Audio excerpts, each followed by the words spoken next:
All right, everybody, we're back again live. It's day 2 of the PPAI Expo 2024 in the HPG booth. Day 1 was pretty awesome. To all of you who tuned in yesterday, thank you so much. We had a blast. I hope you enjoyed the content we provided.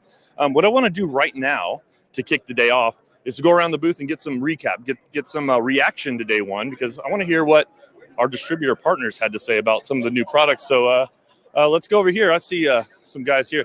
Excuse me, guys. Hey. We're live streaming right now, the HPG live stream. I want to get your feedback from day 1 yesterday. What were your biggest takeaways? What was awesome about day 1 yesterday? Joel on the spot, or me? Whoever, Joel. Well, no, I mean, we got in yesterday. We had a very productive day. I mean, we literally hit 4 different vendors, and it was very succinct and to the point, and we had a great day. What about you? Joel had a succinct day and to the point. Yeah, I can't say that. Let me come over here. No. Ian, what was your day like yesterday? I thought it was great to see just how much it's grown, and I feel like it was pretty busy yesterday. Kind of cool to see all the new booth designs and things like that. So, yeah, just enjoying getting around and seeing everyone. Love it. That's the feeling we had, too. Thanks for joining us today. We love reconnecting with you guys. Right, Promo Poppy? Absolutely. Okay, nice one. Let's come this way, and I think they're in a meeting, and I might have interrupted it. That's okay. Hey, guys. How are you? Okay, good. I'll see you later. I don't know if they wanted to talk. That's all right. Oh, this is a good area to come. We have our Evans team over here. I want to get some recap from you guys. Yesterday, day 1 was busy. What was your key? Oh, you're going to go away? Okay.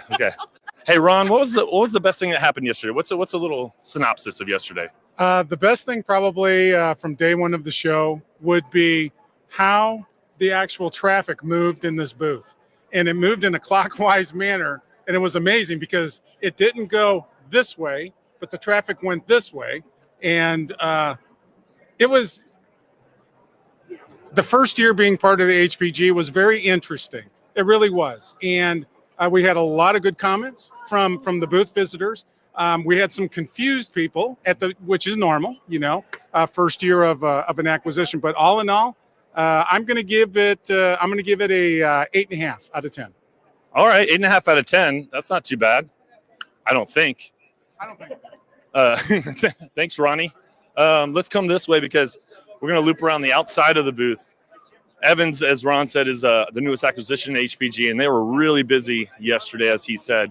He was talking about a flow through the booth. We have a 60 by 60 booth, which means there are a lot of different angles for people to take. Oh, speaking of angles, here's my guy, Josh. How you doing, bud? Josh, I'm going around getting reaction from the team. How was day 1? What were people saying about Debco yesterday? Day 1 was amazing. Our focus on sustainable solutions was really the focus, and everybody appreciates having that because it's such a common conversation, something that everybody's looking for. So with, pieces like this where we didn't really have anything that was sustainable, people would have that conversation. They'd have to skip right over the stainless steel drinkware category.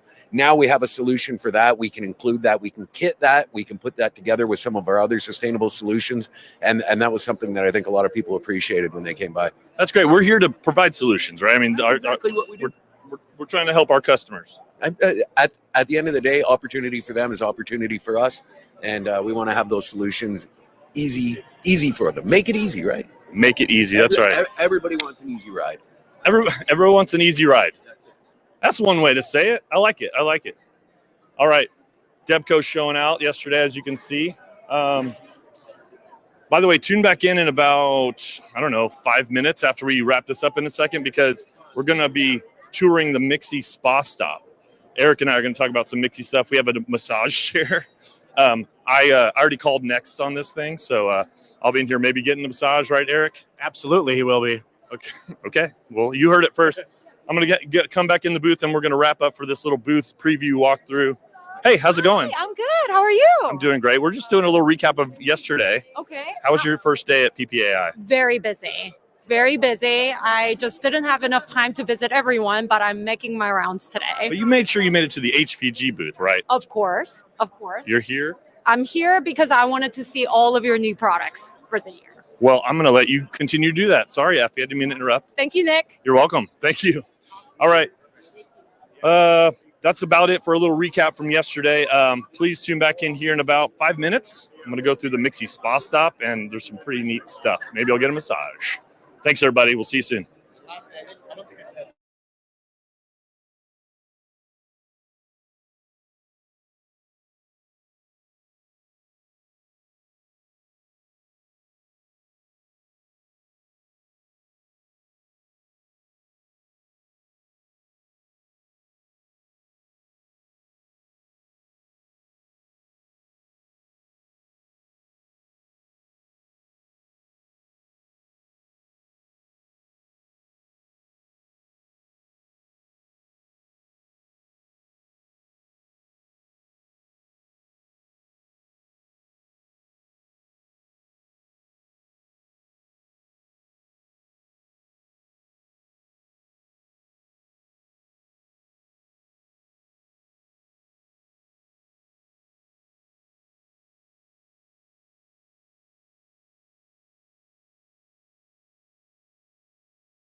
Everybody, welcome back to the live stream. As I mentioned before, we're going to do a Mixie Spa Stop with Eric Blomsness here. Eric, what is a Mixie Spa Stop? Should I be scared or should I be excited? Definitely excited. Definitely excited. Nothing to be nervous about. Our Spa Stop has been an awesome experience. We actually started launching that last year, and it was great for engagement. And we actually worked together with distributors to set these up for different events, a national convention, whatever that may be. The beautiful thing is you can just reach out to me and to our team. We'll put you in contact to set that up. And we have all of the merchandise to go hand in hand with that. So Sounds like a cool event. Instead of talking about it, maybe we show someone what it might look like. It's right here. Let's go this way and find out. Let's first off, ma'am, are you having a good time at the show? Hello? I don't think they want to be live today. Sorry. Have a good day, sir. We'll come this way. Mixie booth right on the outside so you can see it, and right inside we've got a massage chair set up. This is a mini version, would you say, of our Mixie Spa Stop? This is a mini version of the Spa Stop. Yep. So we can scale it to several degrees. This is our mini. Works like a charm. Can I get a massage? Are you cool with it? Let's Here. go. Yeah. Perfect. You could hold the mic over here. What do I do? Do I need to take this? Yeah, I would take that off. Get yourself nice and loose. I think that's the move. Beautiful. Beautiful. This is something everyone should have at their events. So Absolutely. tell them how they can set one of these up while I get it set. Perfect. Yeah, so you can set this up. You can reach out to myself or to our Mixie team. And we actually partner with a great company, Infinite Massage, and they're nationwide. So, if your event's in Dallas or if it's here in Vegas, if it's in New York, we can make that happen. We've got great contacts all across the nation. So reach out to me and we can get that set up. I have something to say. Satisfying. This is nice. This is a huge value add. If I were one of our customers, I would order a Spa Stop today. Order one today. And here, why don't you try out a couple stress balls here? Mixie has got a great line of stress balls. We just added 4 new ones that we're absolutely in love with. Nick in his right hand here, he's holding the Molecule. Love that one. You get the primary colors, you get a little texture, feels great. And then we have the Sparkle Crunch, which is quite a bit different, but we want to branch out a little bit on those. What do you think about those, Nick? Listen to how this sounds. Oh, Sounds good. Satisfying. As a Minnesota guy, that reminds me of stepping in snow. So I'll get that when I go back. So right now, it's just kind of a little PTSD. All right. Absolutely. Well, I could be there for a day and a half. That was amazing. Thank you so much.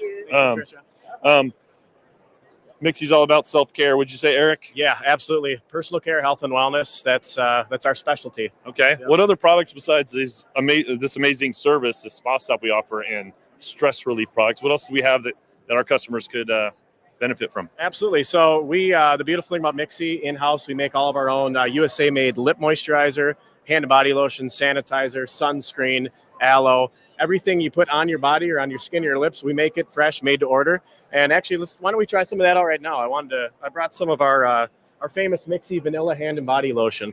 This is all natural ingredients. Why don't you try a little? For me? Yeah, for you. Look at that. It's great. I'll hold it. You do a little smearing. It smells like in a good way my grandma's house. Yes. Like vanilla. I feel like soothed. It's a comforting feeling. And this dry Vegas air. Yep, absolutely. Is killing me. So I feel pampered already. That's beautiful. All right, so we have the hand and body lotion. Yep. Wanted to touch on our awesome brand new craft tube lip moisturizers. So these are the first to the industry zero waste lip moisturizer. So our lip moisturizer, great category, #1 for us. A lot of plastic though. So we know that everyone's looking to aim for sustainability. Certainly an initiative for HPG as a whole. So we brought this first zero waste lip balm. So you go pop the top off. It's actually a little push pop. So kind of like the treats back in the day. Very good. Looks great. And then you just pop it right down. And what's nice, everything down to the label is recyclable. So once the lip balm is gone, toss it in the recycling. You can feel great about it. That's amazing. Yeah, it looks great too. That tonal look. It does look nice. It looks very spa-like, if you will. Eric, we talked about the Spa Stop. Yep. where can people reach you to talk about how they can set up their own Mixie Spa Stop for their events or their clients? Yeah, so you can reach out to me. You can give me a phone call. You can email me directly, and I'll work with you hand in hand to get that all set up. We'll add Eric's contact information to the chat. Also, some more information about Mixie if you want. Yep, perfect. Sounds great. Yeah. We might end early so I can get. Oh wait, my neck is still a little bit sore, Eric. I was going to say you got your back, but your neck. I know it was a busy day for you yesterday. How would you recommend me fixing a little crick in my neck? So best way to do that is our new Gravity neck relaxer. Okay, we have one right here. So this is going to be really easy. How does it work, Eric? It works out. It's very slick. All you need is a level surface. So you set it down. Like the ground? Like the ground, which we're standing on. Works out very well. So what do I do next? Why don't you try it out? Why don't you get level and line up the back of your head and your neck with these nodules here. So you can kind of feel those. They act as like a pressure point almost. And then you can, Kendra, come see down here. It kind of relieves some. So I'm going to take a nap. I'm going to go to sleep. I do it every day. I can sleep. Eric, I've seen these retail, like on Amazon and stuff. What is this the quality that you would get? Same retail quality? As a matter of fact, yeah, I actually got one before we brought it on as a product, and it's almost a mirror image, exact same. Get the same relief. And it also helps with like flexibility and kind of posture in your spine. But then if you sit on that, we like to recommend 10 minutes at a time. You kind of feel like you just got a neck massage and redistributes blood flow. Yeah, this is super sturdy. That is retail quality. All right, I'm getting one for myself. And if I were a client, if I were at a trade show and needed stress relief, this is going to be something I'm definitely going with. This is a home run for that. Absolutely. Yeah. All right, Eric. Guys, I'm super soothed and I'm like relaxed and rested, and that's important nowadays. I think we all have a little too much stress in our lives, don't you think, Eric? I concur. All right, and Mixie is the solution for that. So make sure you think of Eric and Mixie for all of your clients' self-care needs. Yep. And yeah, man, well, I literally am feeling like that's how you kick off day 2. Kicking off day 2. That's a great segue, Eric. Yes. We're rolling with day 2, guys. We're going to be back in about 15, 20 minutes with Jenna. Jenna Quaranta is a new addition to the HPG team, and she has a field training session she's going to do. So please stay tuned. Join in about quarter past the hour here, and we're going to have a really strong sales training session for you guys. Thanks again for joining, and we'll see you soon.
All right, everybody, we're back. I know why you tuned in right now. You tuned in for field training with Jenna. We're going to get after it. We're going to get after it. Jenna's going to give you 3 tips throughout the day. This is tip number 1, right? 1. Part 1 of 3. She's going to crush it. I'm going to get out of here because there's too much. I'll be the energy. so be much like energy. It would shake. All right, guys. Jenna. What's up? Jenna Caranta. You guys can call me JQ, Director of Sales Training and Development for HPG. I'm going to give you guys a sales hack that you guys can accomplish Monday mornings. This led me to millions of dollars as a distributor rep. Every Monday when you come into the office, reach out to 2 to 3 past clients. That could be a past client. If you're a supplier, guys, I got your back.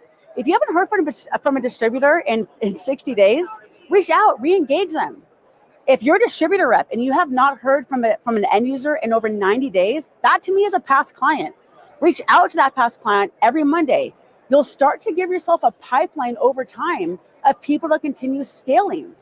If you're not re-engaging your client, you're not scaling your business. If you're not re-engaging your client after you win an order or lose an order, you guys are just not getting back on defense. Continue to look for the next opportunity to score.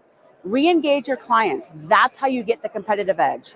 Every Monday, come in, 2 to 3 past clients, reach out to them, re-engage them, and ask them, where's the most opportunity for growth between the 2 of us this year? Or it could look like something like this. Hey, is there any opportunity here for us together?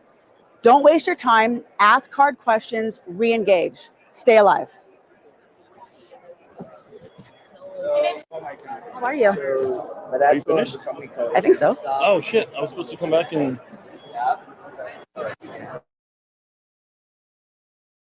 everybody. I don't know if we're still live, but no, you're good. Well, we're gonna come back here in a bit. The next segment might not be happening. I'm gonna come back with an update here shortly. Hope you like Jenna. Thanks for joining us at HPG Livestream. I didn't know, dude.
So that there's a lag and hey, we're back live in the HPG booth here at PPAI Expo 2024.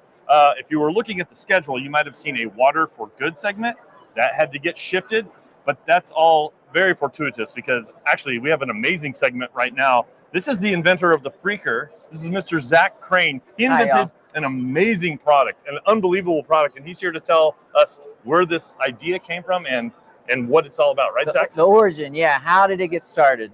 So, hey, everybody. Nice to see you through your screens. I like you. I love you. It's good to have you here.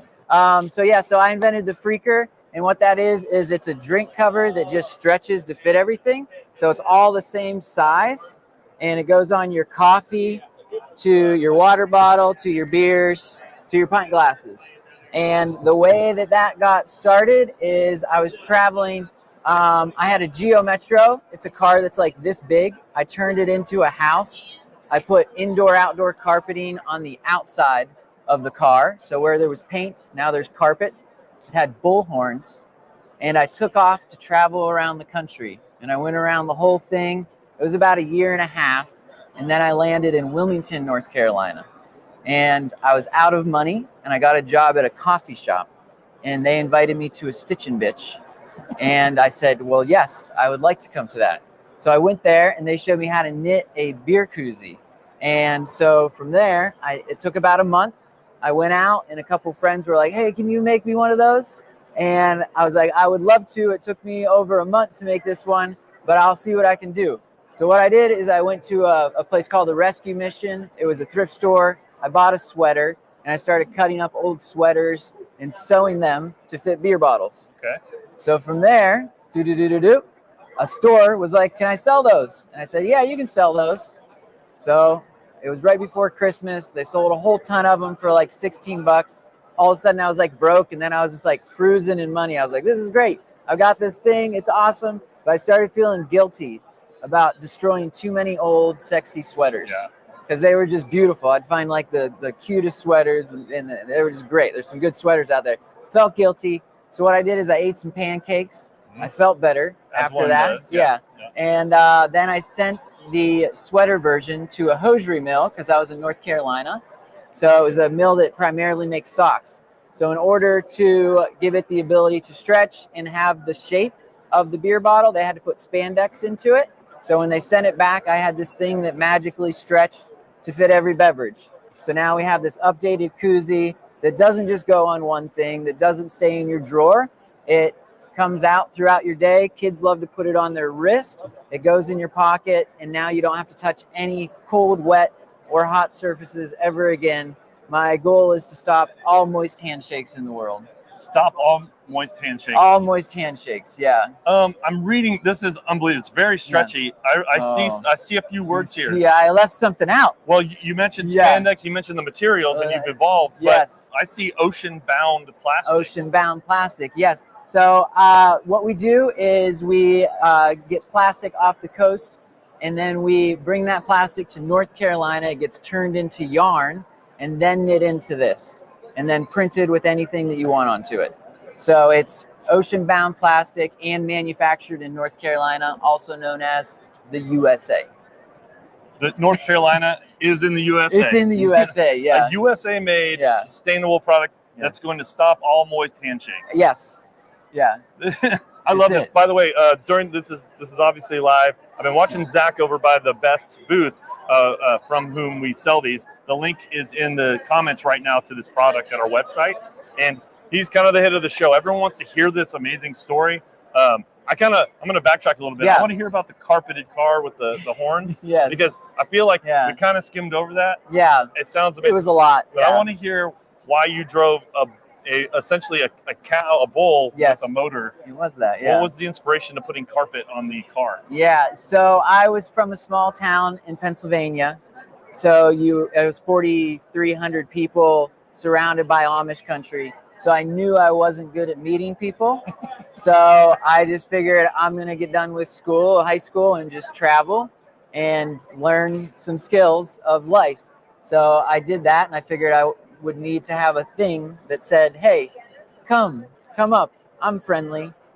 Come talk to me. All right. So what better way than to put carpet on the outside of your car? I also had those cheesy spinners as well. The rims that keep going. Do you know what a Geo Metro is? Oh, yeah. Yeah. I used to drive a Daihatsu Charade, which is a very close twin Nice. to the Geo Metro. Yeah. So I Yeah. can relate. Yeah. The inside of it too was all fuzzed out, Oh. like leopard fuzz, orange Dang. bed fuzz, green ceiling fuzz, and then I painted the dashboard this like bright blue. What happened to this vehicle? Please tell me this vehicle is somewhere still in your possession or in existence. It's not. So I drove around, and then it was on its last leg, like I could feel it. Yeah. And someone said, "Hey, can I have that?" And I said, "Okay." I think that's how the story should yeah, end. Like yeah. that's exactly what happens to Here that it car. is. Yeah. Yeah. I'm not good with having stuff. So usually if you ask me for something that I have, I go, here you go. I love you, man. I love you too. That's amazing. Yeah, come on. Oh, all right, let's Yeah. do it. Let's do it. Yeah. That feels good. Yeah. You know what else feels good? What's that? This Eco Freak on Yeah. my wrists and does on feel all good. the skin. Like Zach said before, this Oh. thing's going to stretch over basically any size, any shape drinkware that you have, right? I have a tip. It Oh. does. It fits over everything. A tip is to go over the top. So check it out. Okay. Usually people think, I got to put it over the bottom like Yeah, this. yeah. But that's not what you do. And you see this Starbucks logo? Now it becomes, instead of marketing for Starbucks, you're marketing for yourself. Ooh, And then- let's do this. Yeah. I think we have a little side cam here. Okay. Kendra, who's running it, let's show up close Oh, what this cool. looks like. We'll see. I can't see the live feed right now, but maybe we'll get it here. Yeah. I did the opposite of what you said, and I put it on the bottom. Yeah. So just from Starbucks to your brand. What I'm And- noticing also, the way the print is, the way the branding is, Yeah. a lot of times when people brand stretchy things, Yeah. the logo gets distorted. Yep. But this is staying really, really nice and clear, so your clients are going to still have their visible logo that doesn't look terrible on the Eco Freak here. That's awesome. Yeah. I love it. Yeah. So there it is. All day you're just going around covering up other people's logos with yours, and it's getting out into the world, which is what you want with a good promotional product. That's right. I don't think anyone could have said it Yeah. better, everybody. Thank you, Zach Crain, the inventor of the Freaker, aka Eco Freak from Best here at HPG. Get this in all of your clients' hands today. And bye. Bye. Bye. Bye. I don't think they can see us Are we out? anymore. I think we're out. Good.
then you wait a few seconds, a little quick pause, and we're back live, everybody. Thanks again. I know you're tuning in for a reason here at this time.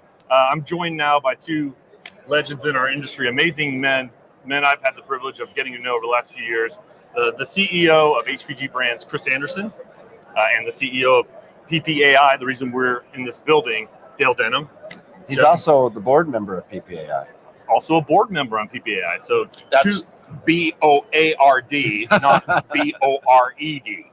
A boring member of PPAI board. No. So I'm honored. I'm so glad you guys took the time to meet with me today. I think Thanks for the opportunity, Nick. Yeah. You've been a busy man. You talk about we're here for Dell. No, we're all here in Nick's world, and it's broadcast live around the globe. That's right, everybody. You hear that? The most followers of anybody in the industry. We wanted to be on your show. All right, that's the end of the segment. Thank you for. Thanks, guys. Thanks. I think everyone watching is watching for a reason. You guys have a very strong and loud and important voice in our amazing industry. In the past 4 years, frankly, have brought some interesting challenges to our industry. No one of those years have been the same. What's been the most important lesson each of you have learned in your respective roles in the past 4 years that will take you into the future? Chris, I'll let you start. Well, I'm going to go back to one of my favorite sayings in business and in life, and it's that happiness equals reality minus expectation. And that if nothing else, the last 4 years reiterated the truth of that. That 4 years ago, I didn't know what tomorrow was going to bring. Anybody who did was either proven wrong or lucky, because it was an unprecedented time. And yet what I soon recognized is it didn't excuse me from offering clear communication. And that clear communication was equal parts of what I didn't know, but how we were going to focus on the controllables within our environment and what we are going to do with them. And that became a powerful basis upon which we were able to keep our team intact and ultimately come out of COVID stronger than we entered it. And at the end of the day, it goes back to that solid foundation of strong communication will either make or break any sized organization. And COVID was certainly a crucible for that. Yeah, well said, Chris. Dale, what have you learned? Can I say ditto? Because that was pretty good. No, I would say for me, it's the power of the team. So if you think back during COVID, when teams came together, and you were sort of talking about keeping your team, right? Yeah. And the amount of things you can accomplish when you have each other's backs and when the team really works together. And coming out of COVID, the bonds that were formed from that and being able to work through that, and what I've seen as our team has come together, and including board members, what is able to be accomplished when we're all moving in the same direction, saw it come out of COVID because of the need for it, and I love seeing it continue. So for me, it's really just reinforcing the power of the team. Oh, I love that. So we have these learnings, these lessons we've learned. Planning for 2024, you sit down, red marker on a whiteboard. What are the top 1 or 2 objectives that PPAI, Dale, have for this year moving forward? Well, it's clear for us, and we had a strategic meeting a couple of years ago, and we're following through on that. I'll give the 2 that are can I have 3? You only said 2, but can I give 3? Listen, you're the CEO. You can do whatever you want. All right. So number 1 is to elevate the industry. That's core to our vision and mission of PPAI, to make sure that we elevate it. And the next 2 relate to that. So as I look around the show, I'm impressed because we have a more elevated industry, the quality of the displays, the products, the retail, but we need to do that outside of the show. We have to elevate the whole industry, which is good for everybody. But the 2 ways that we're actually doing that are our top 2 red marker whiteboard. Number 1 is sustainability. And I actually don't like the word sustainability. We have spoke to a person in Europe that gave me a term that I really like, which is lower impact, because everything we do has some impact. So it's all about lowering the impact. So just little things we can do to be more sustainable are really less impact. And that's very impactful to be lower impact. So that's number 1. We're driving corporate responsibility. And then number 2 is driving digital transformation. That's making the industry more efficient, because we do a lot of things very slow. Some people still fax orders. Some people still email orders. We need to have them going electronically into suppliers providing order status inventory electronically. That efficiency is what our buyers expect and will make us all a better industry and help us ensure that long-term we exist in a healthy way.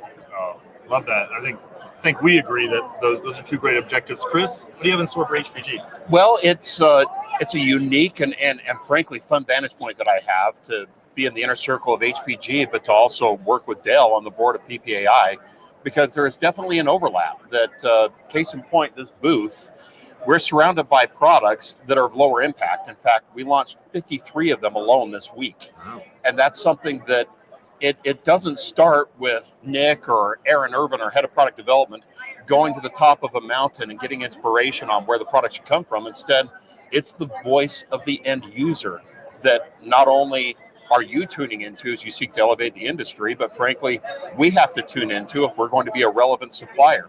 So for us, it's really a matter of increasing relevance with end users by offering thoughtful and innovative solutions. And in addition to that, creating an increasingly frictionless buying environment for our distributor partners. And friction can come in any number of forms. Friction can come from the faxed order that you talked about, but friction can also come from we ship from one geography, and if that geography is, say, cut off by a hurricane or an ice storm, if we're not shipping, that's a problem. So at the end of the day, our focus is on cordoning off, identifying, and addressing each friction point, and doing so in a rational, sustainable manner. And when we talk about sustainability at HPG, it's with a capital S. And sustainability goes beyond just lowering our impact. It's also, what are you doing to become less reliant on single sources? What are you doing to, above all else, be an entity that's not only relevant, but thrives in the eyes of the entirety of the marketplace, not just the walled garden that we call our industry. And so for HPG in 2024, it's going to take a couple different forms. First and foremost, the products. People come to this booth both to see Nick Latour, get his autograph, and also for the products.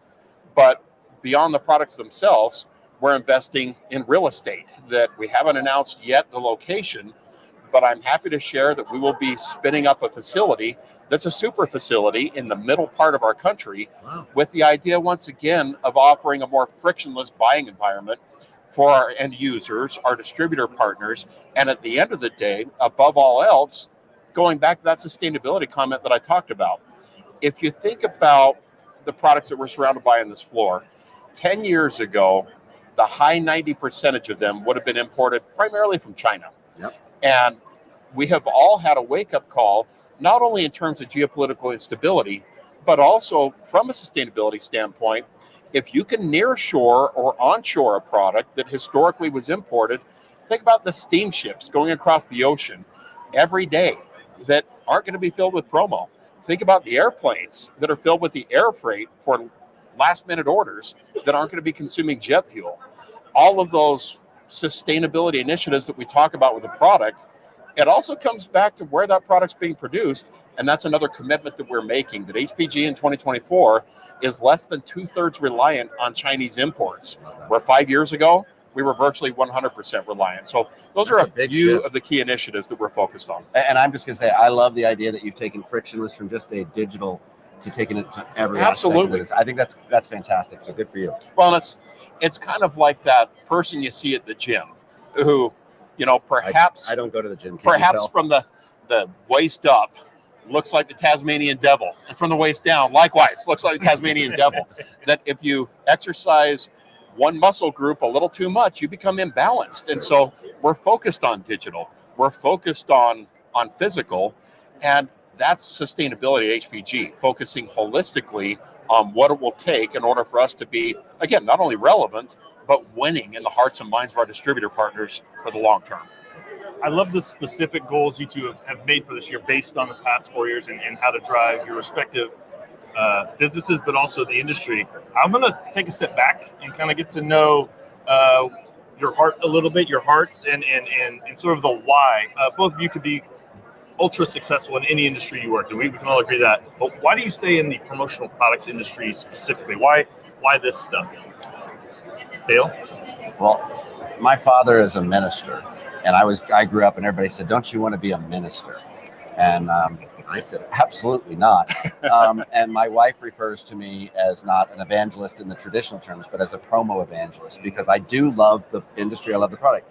And I truly believe in it. And that's one of the reasons why I'm really excited about sustainability, lower impact, because there is a good and a bad of our industry. And the good is it lasts. It's a lasting impression. No other advertising can do what ours does. It can evoke that emotion when it's done right. And so it's fun to be able to make a change and drive people to use products in new ways that can fulfill their potential. And I just really enjoy it. That's the reason I like the industry at a high level. The reality is it's all about the people. I meet people in other industries all the time, and some people meet us and they're always like, I don't understand how your industry works like this. The way you all relate to each other and the importance of relationships. I don't know there's an industry anywhere as close to what relationships mean in our industry. And I love that. The relationship aspect of our industry is great. The way competitors will collaborate. And just in case my lawyer's listening, not in an antitrust way, but it's the people. Yeah.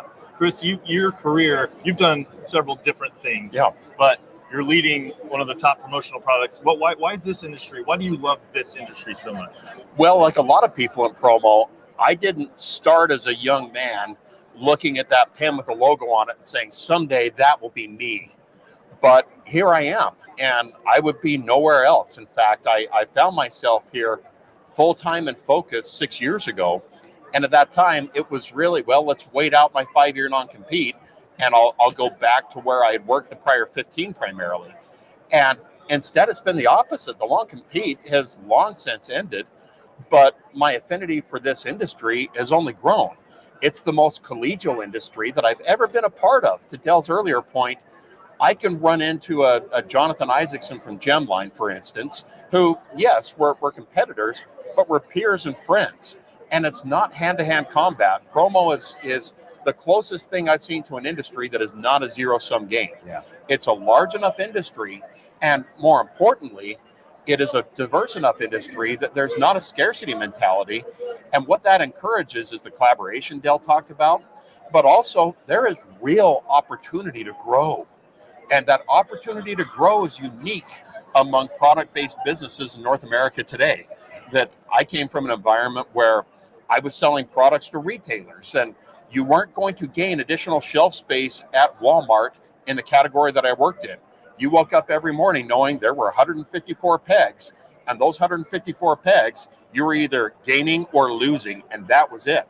Where in our industry, we start with a blank slate every day. If we want to grow our business, go out and grow it. There is no third party that keeps you from doing it.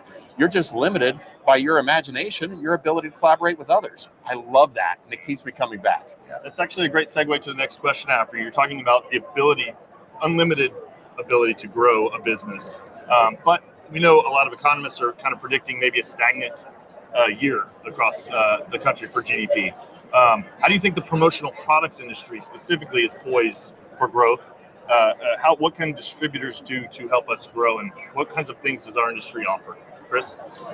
Well, first and foremost, our industry has proven to be very resilient. That you look at the forms of marketing that particularly over the last 10 to 15 years, they were up, then they were down. And yet I can hand you a pen produced in our Braintree, Massachusetts facility with the PPAI logo on it. Chances are, based on statistical averages, it's going to end up in 7 more sets of hands before it's eventually recycled.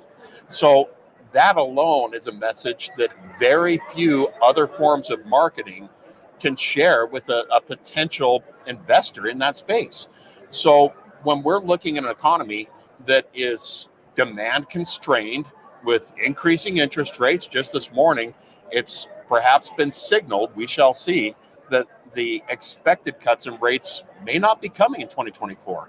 And if that's the case, you're going to continue to see belt tightening and marketing budgets and marketing directors looking for proven ways of getting their message across. And if we've seen nothing else over the last 25 years, it's the power of promo. The promotional products work, to steal a phrase that I know that Dell is fond of.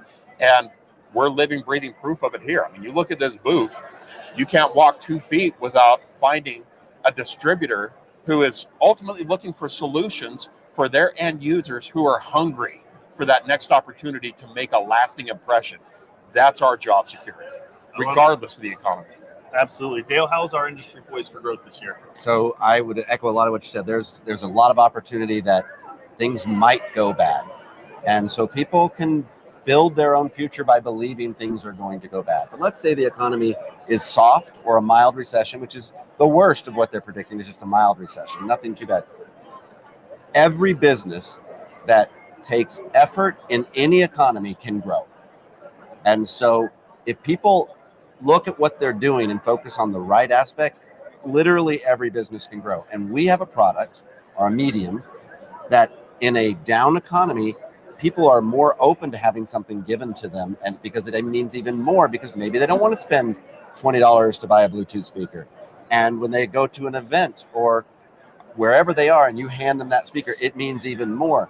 So when things are done right, I don't think the economy has to be growing at leaps and bounds for our industry to grow, but it does mean that we have to work harder to do the right things. And I can think of a couple companies in our industry that when the economy was really soft, and in fact in a pretty bad recession, that doubled down on their investment and grew dramatically because they did the right thing despite what the economy was doing. That being said, I believe we will have a relatively slow growth year, but I still think we're going to see growth. Hard work cures all is what I heard. But what if, this is a fun magical question, what if you had a magic wand or any tool you could think of, you can imagine, to give one tool to a distributor this year to help them grow their business while they're working hard? What would that one tool be, Chris? Well, I have two answers for you. Okay. The first answer, I've already given it. It's our Plus tools from HPG. So the HPG Plus tools really do empower the distributor that in mere seconds, they can have an array of collateral that would have taken days or weeks in the past. A live catalog with custom imagery that surrounds the end user's logo or a video for that matter. Those types of tools are how we're not only leveraging technology, but increasingly AI to give end users the type of collateral that they need to make an informed decision around their next purchase of promotional products. But secondarily, I mean, Dell and I, we talk about it all the time, that this industry, its biggest threat is itself. And the embracing of technology and working together in the digital transformation of our industry is going to be critical if, once again, our supplier-distributor partnership to serve end users' needs is going to survive. HPG is 100% committed to our distributor partners. We do not sell directly. And yet that doesn't excuse either side from finding additional ways to work more seamlessly to ensure that the end user doesn't even realize there's such a thing as a distributor or a supplier. They don't care. Instead, all they care about is they get it as promised, as spec'd, and at a value that keeps them coming back. And the only way we're going to get there consistently over the long term is to leverage technology to remove the friction that exists still between suppliers and distributors. About that, Dale, what's your magic wand gonna do? So you said it doesn't have to be a wand, right? So okay. It's a magic box. Okay. All right. And see it. It floats if I let go. So it's floating there right now. Yeah, it's right there. And this magic box makes, I'm going to build off of what you said, but it does more than one thing. But I'm only going to give you one answer because it's the box. That's what you asked. But I'm going to tell you the two things that it does. One is it makes every distributor and supplier system completely seamless. So they're entering orders into your system and seeing the data in real time. Truly, that would be a game changer. I mean, amazing game changer. And that's the cool thing about this magic box. And then if you just shipped it, it's a little hard to ship, but if you ship the magic box, the other thing it does is it lets the distributor truly understand what the buyer wants. Because if they really understood, because the buyers aren't always clear, they'll give some information. If the buyer would really communicate and the distributor could really understand what they wanted, we could be so much more impactful as an industry. So if we had a tool that let the distributor sort of get that information out of there and then just put that information right in the supplier system, we'd be $100 billion industry tomorrow. Yeah. Amen. I'm going to take my magic box back with me, though. Yeah, that was spoken like a true son of a preacher right there. Son of a preacher, man. My favorite song. I'm going to take No, you can't have my magic box. Go get your own magic box here. Yeah, I'll build you one, but they're expensive. I need one. Okay, I got you. The majority of our industry, I would say, or we know, is small to medium-sized businesses. who face different challenges than a large corporation would.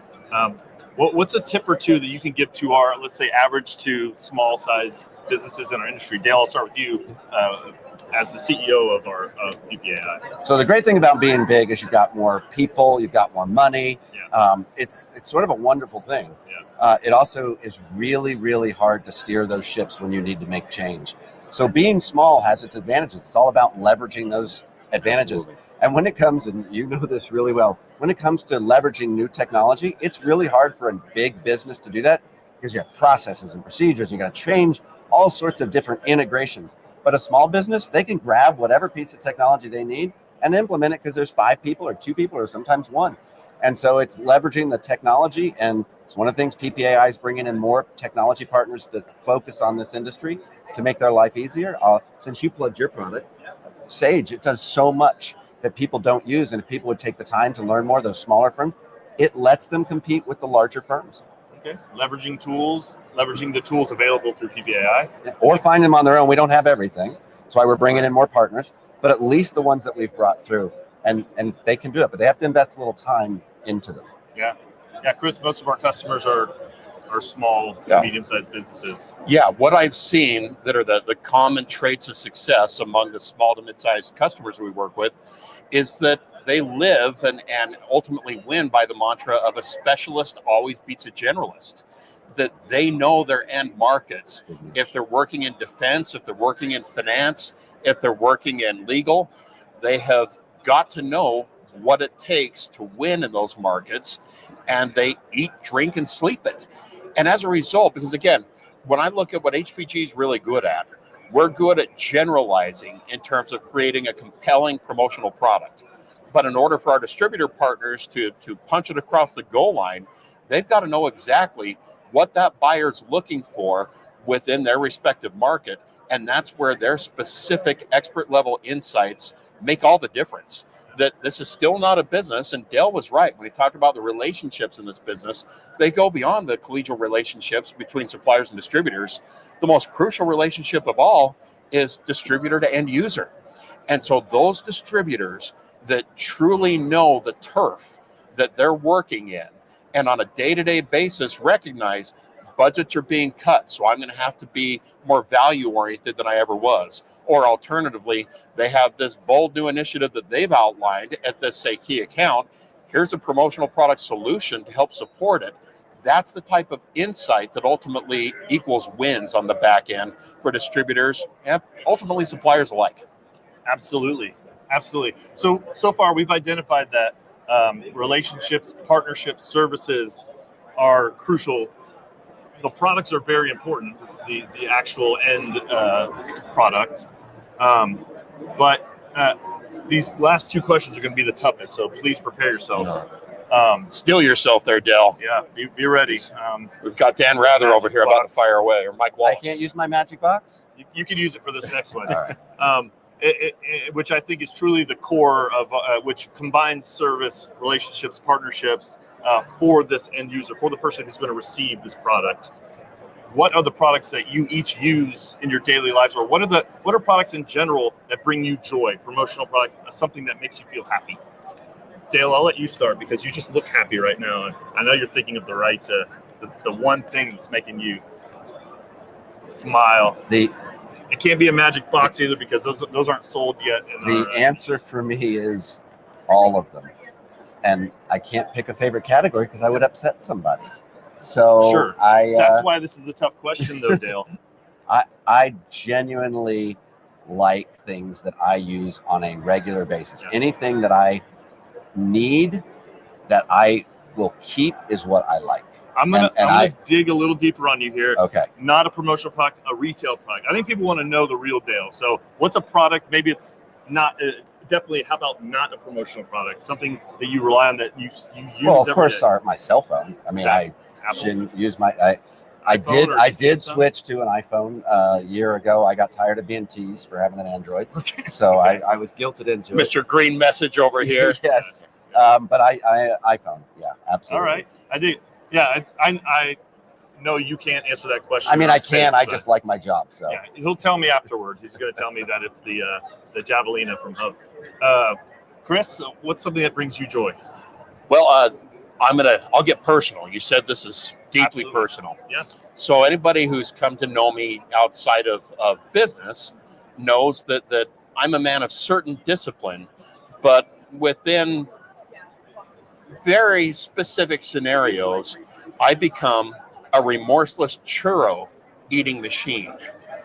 And so here I am. I'm a dad of 4, and the first time I went to Disneyland as a dad, I walked in there and I felt like I was about to get mugged by a 6-foot-tall rat.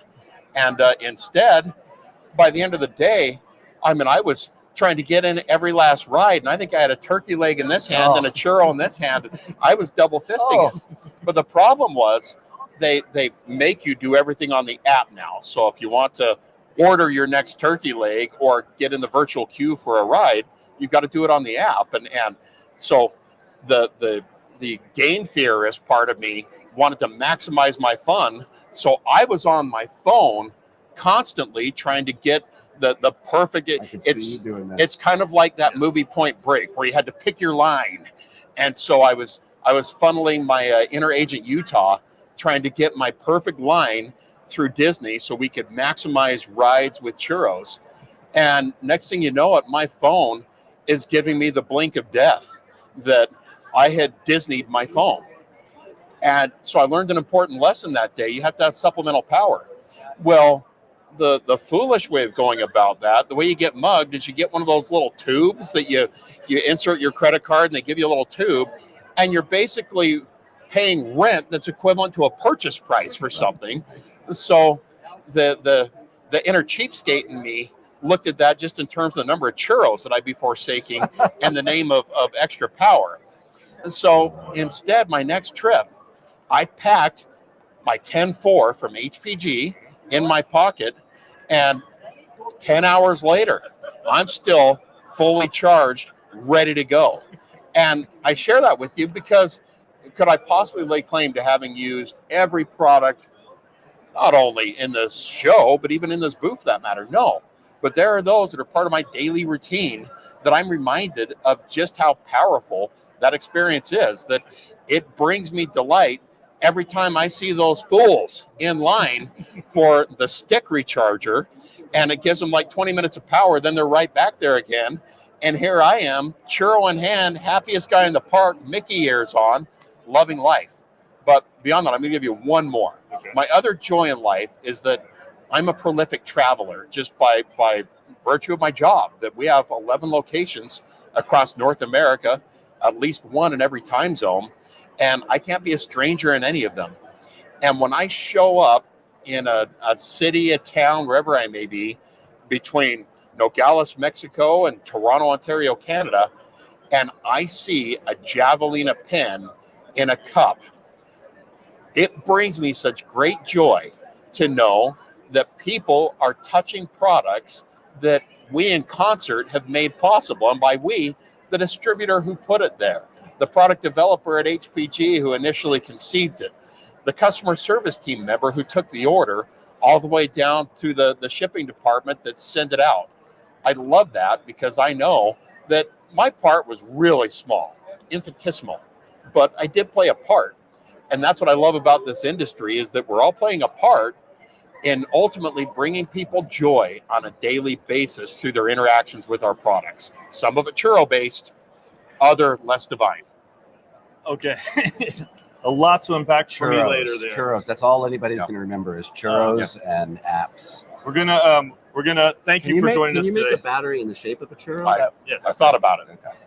Thanks for joining us today, everybody. I have one last question for you, and it is by far the toughest question they're going to answer.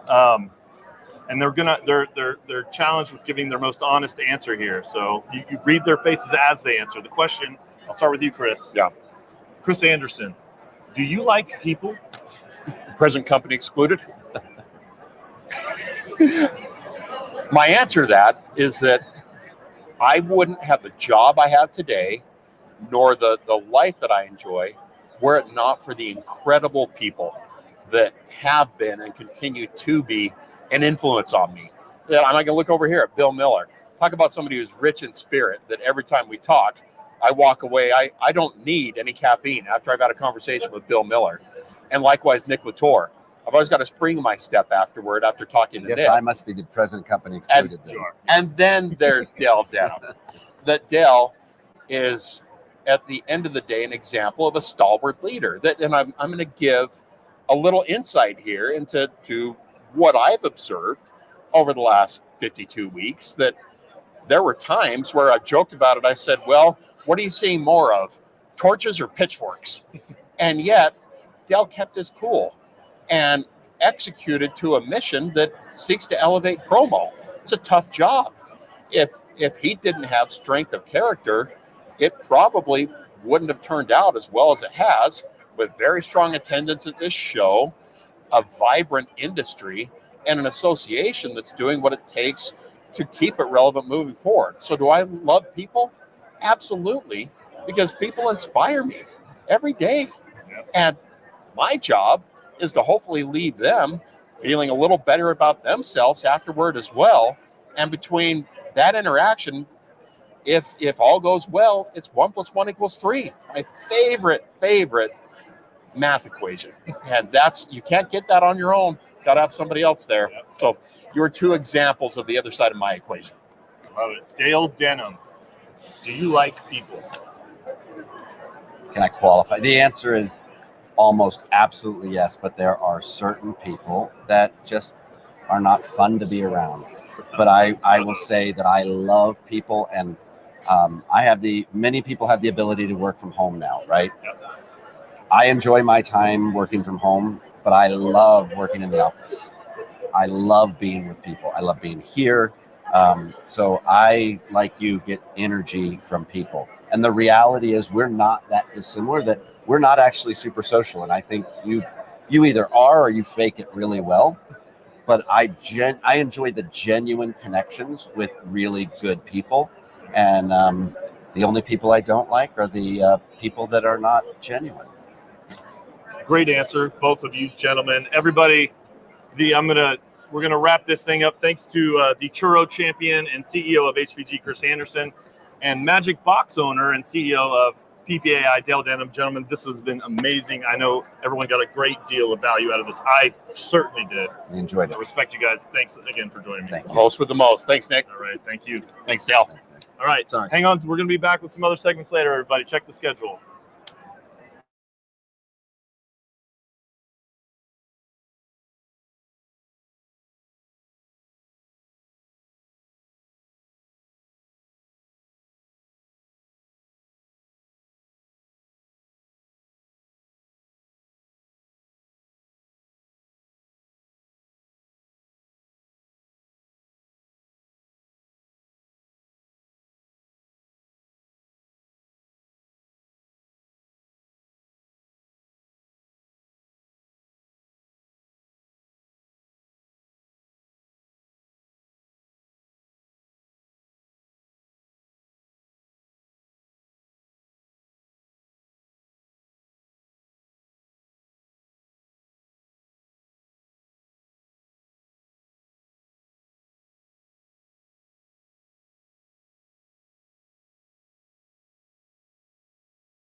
And then count to like 4.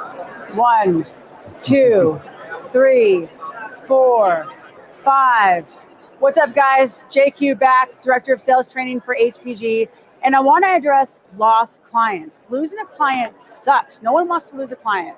I want to address how to protect yourself from potentially losing a client by doing what I call building relationship roots. If you're working with a large hospital, a large education, a large finance firm, large construction company, maybe there's business you're not getting. Start asking for introductions for other departments. It could look like this. Hey, is there anyone else at your company, knowing what I do and knowing my services, that I can be supporting? Is there any business of yours that I'm not getting? Start asking around, ask hard questions, and plant those relationship roots. Now, let's say you have a client that you think you want to get back and win back. Is this client even worth your time, your company's dollars, whatever kit you're giving out, hoping to woo them back in with free swag? I've created a tool called a client re-engagement evaluation checklist. This is a tool, if you guys reach out to me, I'm going to hand it over to you guys, okay? I believe they're gonna post my email address. Just reach out, I'll send it over. It's in a PDF. And really, this is for any sales rep or any leader. As you guys are thinking, hey, let's get this client back, we lost this client, you guys can blow through this and really evaluate the potential of going after this client. Here's an example of one of the questions that I have on the checklist. What are the potential benefits of re-engaging this client, both in terms of revenue and long-term relationship value? And how do those compare in the effort required to actually win them back?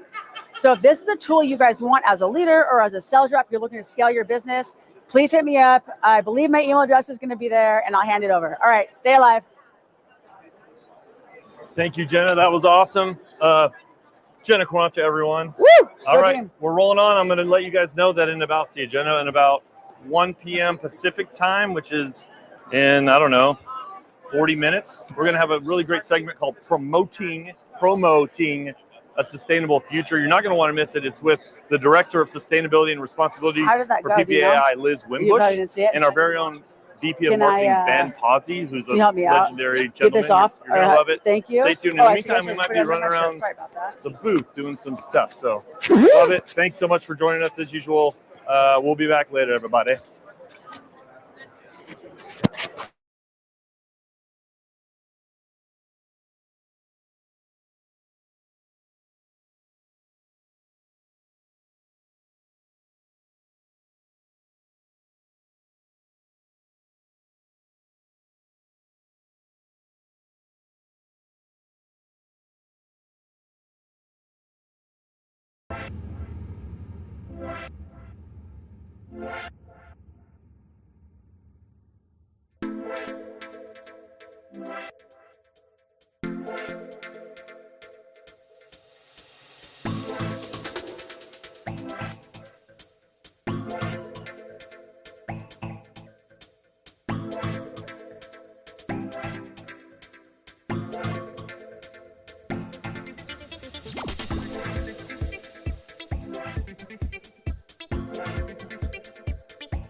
Welcome back, everybody, to HPG Live, the live stream. Thanks for hanging out with us all day. We really appreciate it. We finally come to a segment that I've been really excited about since we launched yesterday.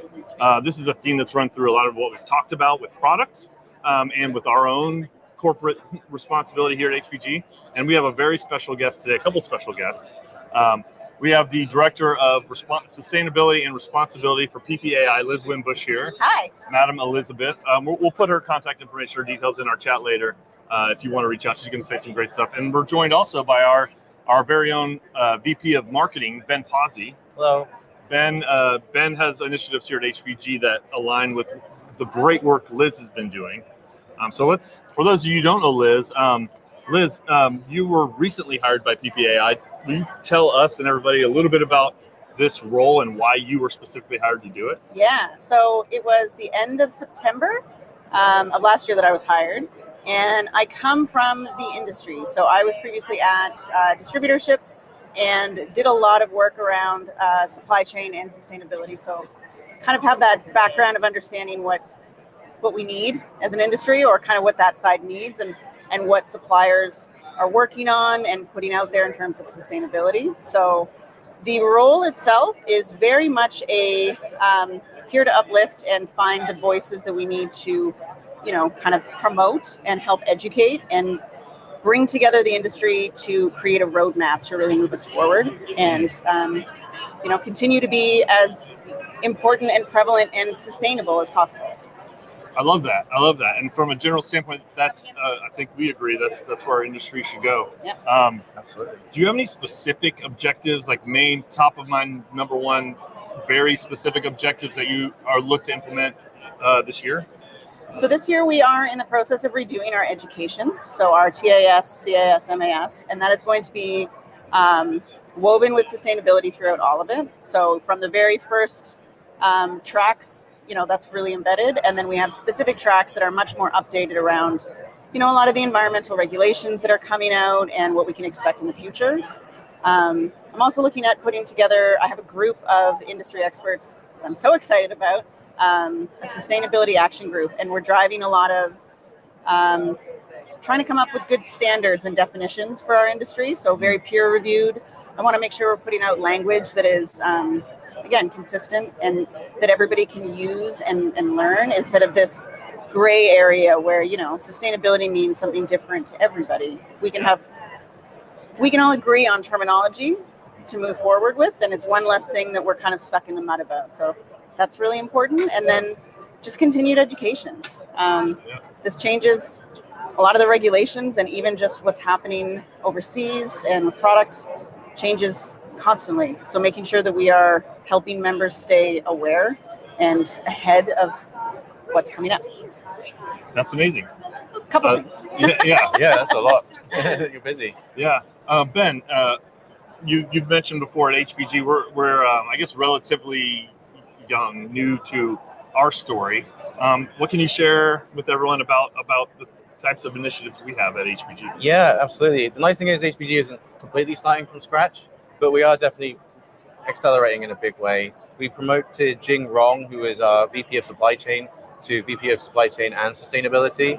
And we'd already gone through the EcoVadis assessment last year. We've been doing materiality assessments, which is a great thing. I recommend companies Google that. It's very easy to do and helps you prioritize what your sustainability initiatives are. So we've been really focusing on waste and carbon and where we're sourcing our products from physically, where we're sourcing them from. So we already have quite a lot of onshore products, but now we're going to be accelerating some of that. The acquisition of Evans make that very easy because they blow mold their own plastics in California. Yeah. And then the other thing we're doing is transitioning materials. So products like the Javelina from Hub or the Boxan from Origaudio, but they're now made of recycled materials. So more and more SKUs are going that direction. And what we're not trying to do, what we're deliberately doing is not saying, is the Eco Boxan and the regular Boxan. We're just transitioning, right. And we're making sure that it's not more expensive, so customers don't have to pay a premium for it. So we're just trying to make it easy for customers to buy into this, not have to weigh trade-offs, and we can just do a better job overall. So there's a couple of things. And another thing I'm trying to do, but I used to worked for a communications company that did some stuff in sustainability, and it can be a little bit esoteric. There's a lot of jargon, like does everyone know what RABS means? Or We love acronyms. Yeah, right. So many. So many acronyms. So just finding ways to make it accessible, easy. So we're trying out a lot of things. It'll be interesting to see what distributors think of it, but we want to make it kind of fun and engaging and easy for them to communicate to end users, but also underneath the fun layer, like they can get more specific. So it's not just all fluff. So we're trying to have like a two-pronged approach to communicating as we go forward. So Along those lines, I think that the term sustainability is understood by most people, especially in the industry. Kind of people understand or think they know what it is. But why should a promotional products supplier or distributor have a CSR strategy? Why should we be going down this path, Liz? I think primarily consumers, this is a priority for the bulk of consumers now. It's something that from a business standpoint, it really makes sense. It's a differentiator right now, but it will be very the norm. If you look to retail, which we typically follow a lot of their trends, this has been something that's been embedded in retail for a decade, at least now. On top of that, there really are a lot of signs that point to us having to focus a bit more responsibly as an industry that makes stuff. So I think, the brands and the companies that are really focusing on this are going to just continue to stand out. And there's a lot of stats out there that show, I think I heard one earlier at the show, sustainable products, the sale of sustainable products is growing 5 times faster than their non-sustainable counterparts. So it's just that kind of, it's going to continue and to continue. And then realistically on the regulation side front, this is coming. We have a lot of laws that are coming online this year that are less mandatory but voluntary sharing of this kind of information, like you said, the carbon tracking and doing the life cycle assessments so that people know where their stuff comes from and what it's made of. And that's going to continue to be a factor, I think. You mentioned earlier one of your big initiatives is education. I think everyone can agree. The more you know, and then the graphic of the star. Absolutely. I guess the question is, where do you see the industry? This is an initial goal as a new person. This is initial strategy. 2, 3, 5 years. Do you see our industry? Are you optimistic, I should ask, about the way we embrace these sort of objectives? I am. It's one thing that I'm taking away from this conference, especially. Expo 2024 has been very optimistic and hopeful. I see the word sustainability and some real, meaty education around it at booths everywhere. We had 2 education sessions on corporate social responsibility on our education day on Monday, and the attendance was great. Oh, nice. Tons of questions. It's just continuing to be seen as an opportunity, which I think is the right way to look at it instead of a risk. And everybody seems really, our industry has pivoted and made it through challenges a lot. We've had a lot of things in the past we've made it through. This is something that I think people are really embracing instead of it being, shoved off to the side or worried about. And that gives me a lot of hope. I think we're in such a good position right now that this is relevant and important and it's not being ignored, but it's not too late. We're turning the ship before we get too close to any kind of iceberg or land, and it's working. So I'm really excited about where we're going to go.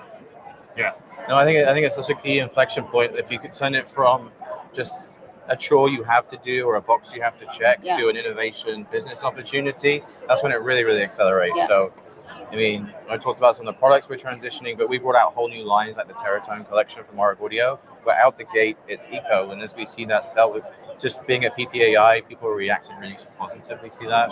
We have a 16-foot eco wall with all the new eco products, and people are gravitating towards it, taking photos of it.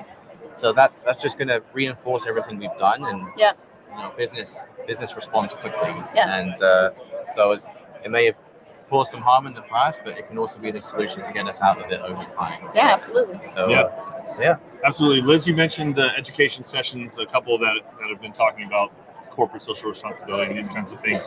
What's a practical tip for a company looking to build their green print, let's call it a blueprint? Like what are a couple tips for someone who wants to go start down this path who may not already be on it? Right. So I think a really good place to start is just doing some analysis and knowing exactly where your products come from and what goes into them. So whether that be through, in-depth life cycle analysis, like you said, that's a really good tool.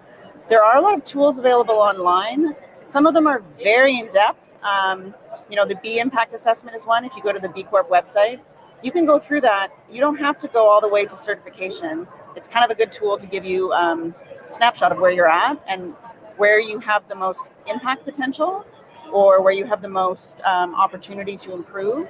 And that is a really good way to show, kind of where you're at, where you need to go, or what you could be doing. Those are really good tools. And I think just this year, especially at PPAI, we're going to be focusing a lot on those, helping people get started and not be worried about doing the wrong thing. Like progress over perfection. Nobody is perfect. We're all learning and growing. So just kind of like follow along with us. We're going to have a lot of content coming out to help get people engaged like that. I know sorry, Ben. No, it's great. I'm just really excited that you're doing it. It's really, yeah. Well, it was just trailing off of what you said, the resources. We may not have, if we say them, someone typing them in may be difficult. So what I'll do is in the chat, I'll get with you after this. We'll put some of those resources potentially. Yeah, absolutely. Do you see PPAI adding a lot of this sort of educational content to the site for easy access or Yes. maybe a green print, a plan kind of thing? Yeah, we're working really hard to find the right business service members to bring online so that we have, specific dedicated resources to offer members where somebody who is an expert in carbon footprinting for specifically promo products or a company to really help you kickstart your initiatives or do an impact report, like those specific elements that will help members really grow instead of just, everybody can go to Google and type in how to sustainable and it's only going to get you so far because it's really, really overwhelming. So we want to make sure we have dedicated resources for members. That's amazing. Ben, do you have any tips for people? You've been really heavily working on this for our company and really digging deep. Do you have any tips for someone, Yeah, I'd say it's an easy trap to fall into, just try and game the system. So I'd just say one thing that I've, as an HPG, completely agree is like we're not trying to act bigger than we are or more responsible than we are and just be very honest. I think people, greenwash is a word that everyone's aware of and we just don't want to do that, So we might be a bit slower in some ways. We might not have the biggest sustainability report coming out this year, but everything in it's going to be true and authentic. And so I'd recommend that. And again, just make it simple. Make it simple. I've read through a lot of sustainability reports in my life in prior roles, and they're 50 pages of compliance things boxes they've checked. It can be a little dry. Very dry. Yeah. So. I would really encourage marketing teams to work with the sustainability people and find ways of being true and giving them the meat of what they're doing, but also find ways to connect with people so that they can latch onto it and feel brought into the conversation, feel educated in those kinds of things. So I think those are two things tips I'd recommend everyone takes on. Yeah. Only got a couple more questions for you guys. This next one is kind of a little bit more of a feely question. Are you optimistic, Liz? Are you excited about where this can go? Yes, absolutely. I feel like that's kind of a lame question because if you weren't, you wouldn't be doing this job. but is I should say, is there an emotional motivator for you doing your job? Right. Yes. I think it's really easy to get bogged down in the news cycle and how scary and negative it can be. Feeling empowered to be a change agent has really helped me, and I think that's one of the things I'm most excited about in this role and in this industry is there are so many people doing so much good already that lifting them up and really helps sharing that knowledge helps empower other people, and all those little things add up and everybody individually contributing.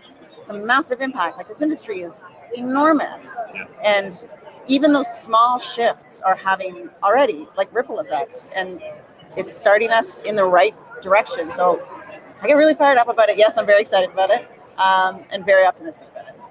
I think it's a common thread with what you're doing, but also in our industry, the way people feel about something and when they've made an impact, whether it's a great marketing campaign with a product or a great corporate social responsibility campaign. I get like goosebumps frequently when I feel these things. So I was sensing that from you. That's why I wanted to ask that question. Yeah. Ben, can we get there? Can this industry get to where you think we should be? 100%, and I think the market's going to force us to as well, which again I'm really excited about, because then it's not should we do this because it's the right thing to do. It's like, well, we have to do it, and it's the right thing to do, and it's more motivating for staff as well. That's one unwritten benefit of the whole thing, is that people want to work for companies that are trying to do the right thing. And it doesn't matter where you are in the company. You can be putting logos on products, or you can be in an office building somewhere. But if you know your work is going to keep trash out of landfill, or is going to reduce carbon emissions, you feel like you're part of the solution when you are hearing all this noise and scary stuff out there. So I do think it's happening, and this wave is only just starting to rise. And I feel like every year you're going to see a higher percentage of certainly HPG SKUs, but I think probably the industry as a whole going that way. And I'm really excited about it.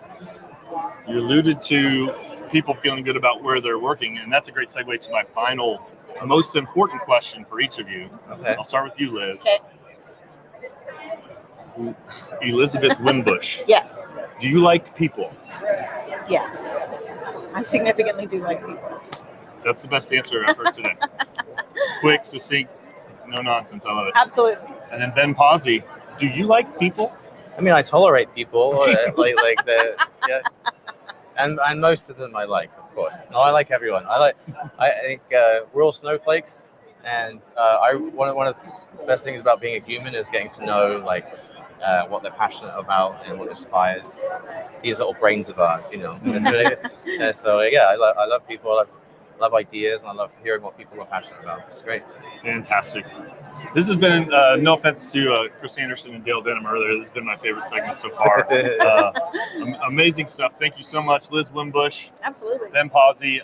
We're going to put some more information in the chat about some resources maybe you can use if you're interested in this topic. You can always reach out to Liz too, right? Yes. I'm opening up the Absolutely.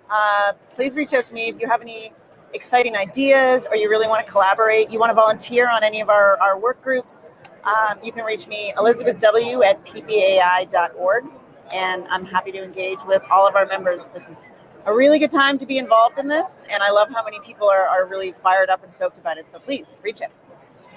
I'm fired up and stoked about this. Me So too. thank you, Liz. Thank you, Ben. Thank you, Liz. Absolutely. Thanks for having me. We're going to be back soon, everybody, with another segment here shortly, which is another actual field training with Jenna that you guys have been liking. So stay tuned. Thanks again for joining us, and we'll see you soon. Thanks, everyone. Bye.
1, 2, 3, 4, 5. Hey, what's up, guys? JQ again, Director of Sales Training and Development with HPG.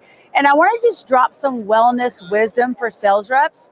I want to just speak about the power of a 20-minute walk in the middle of your workday.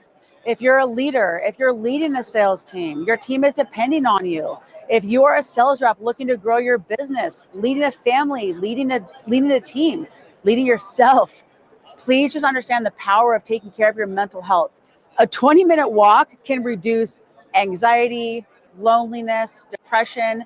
It's powerful. If you're in an airport, move your body. Again, as a traveler, as a remote worker, if you're sitting behind a desk, sitting all day, it's so bad for our mental health. Please move your body. The power of a 20-minute walk is gnarly. I want to also offer, reach out to me. They're going to be posting my email address. I'm also on Instagram. My handle is just my first name and my last name, Jenna Quaranta on Instagram. I'm a certified mental health ambassador. I'm also a certified mobility coach. I'm also a certified personal trainer. I wrote and designed a 30-day to better back pain routine for remote workers, for leaders, for travelers. And this is definitely something that you can work into your day for 10 minutes. Aim just to move your body for at least 10 minutes. You'll make better decisions. You'll be calmer. You'll have more composure in life in general. And honestly, you're just going to thrive more. So 30 days to better back pain. If you guys want it, this is awesome. It's only 10 minutes a day. I got your back. Stay alive. All right, Jenna, as usual. Woo! That's it. Get out of here. All right, everybody. Amazing stuff, right? 3 sessions with Jenna. You can't beat that. You can't beat that. Rewind and look back through all 3. Great sales tips. Reach out to her. We'll put her email address again. I was so nervous. In case you need it. Okay, I'm racing over to that. Today's live winding on through. PPAI. We've got another segment here in about, 30 minutes. Yeah. That's called Using Social Media to Grow Your Brand. It's going to be with Charity Gibson and Jolie Goodson, which will be amazing. In the meantime, Is this okay we to might put this right here we might do some things here within the booth. We might do a little drifter car racing or kind of go through, see what everyone's up to. So stay tuned, and we really appreciate you tuning in. HPG Live from PPAI 2024. Okay, bye.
Hi folks, I'm Tom Bozine with the quintessential automotive safety tool, the Slash and Smash.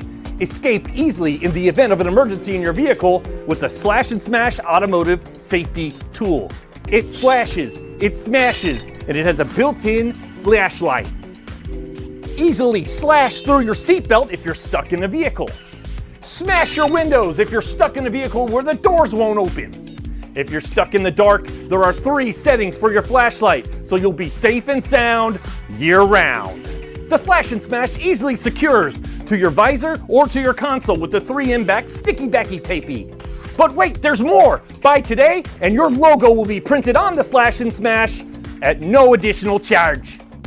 Transportation companies, trucking companies, sales teams, anyone who drives all the time will benefit from the Slash and Smash. So whether you're driving for work or play, the Slash and Smash will save the day. I'm Tom Bozine. Stay safe, everybody.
Still be up. At my time, I'm thinking my thing is at 4:30, but I hope it is. Like I'm. Yeah, no, you are. I thought I was 2:30 here, and he's like, "You're 2." I'm like, "Oh shit." Everybody. We're going to be up in a second. We're a little bit delayed. Hi, Alyssa. Go ahead. We're a little bit delayed. I did talk to Charity Gibson, who's on her way, but Jolie's right here. So she's going to be up soon. Sir, I'm live streaming right now, sir. Hi. So just hang on. We're going to go live here in a few minutes once Charity gets here. Thanks, everybody. Now get me out of here because Bill's bothering the crap out of me right now. I'm just kidding. I'm kidding. Bobby is vendor related.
And we're back. Sorry to those of you who might have looked to tune in 17 minutes ago.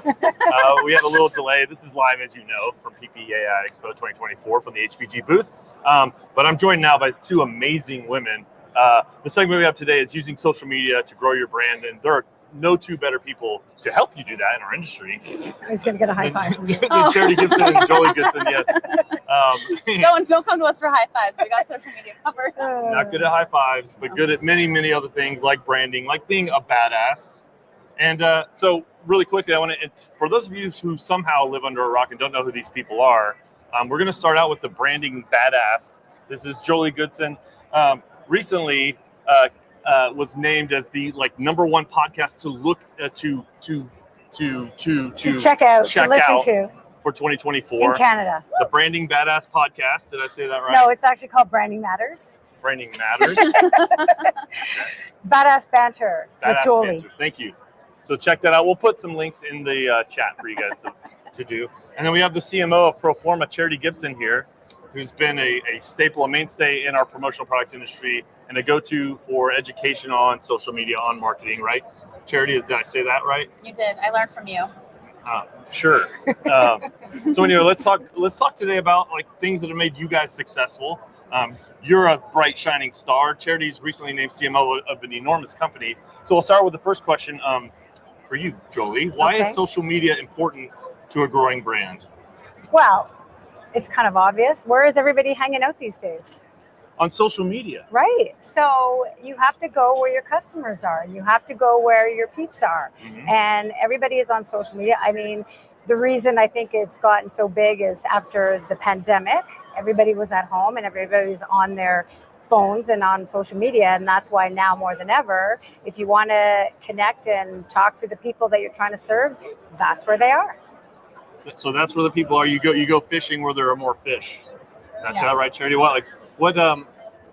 Sorry, just to expand on it. What is social media for you and for your role? Is it like 1A, 1B? Like how important is it in your marketing objective?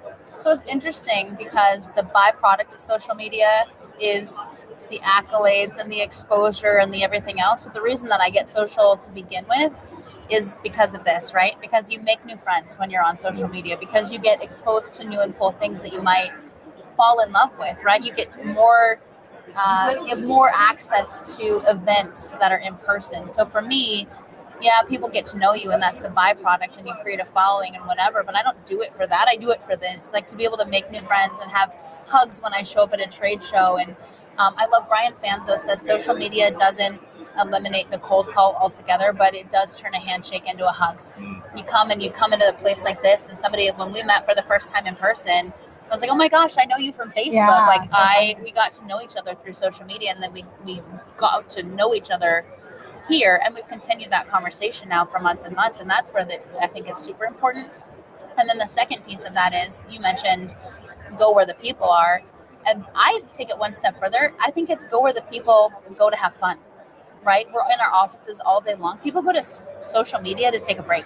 Yep. And that's where you have people that are entertaining like you, Nikki Wonka, and like some of us, we're doing silly TikToks and we can work in the educational component and the product component and all of that to like the virtual, I don't want to call it like the cigarette break, but I feel like it's a healthier version of that where it's like, this is where I go to just take a minute to breathe away from the emails and the calls and the whatever. It's like, I just want to go watch Nick do something funny on a Monday or, listen to Jolie, like some of the cool like trips that she takes and the advice that you give. Like, anyway, I'm gonna stop talking, but that's it. No, you said that it's obvious and you both make it sound so simple, but why don't more promotional products, specifically distributors and frankly suppliers, why don't they utilize social media more? Why do you think? Why is it a problem, Jolie? Well, I just find that so interesting when I talk to someone and I say, are you on LinkedIn? And they say no, or they're on LinkedIn, but they don't do anything. I mean, I agree with everything that you said about it's an entertaining break and it's where people go. I mean, my kids are always on it too.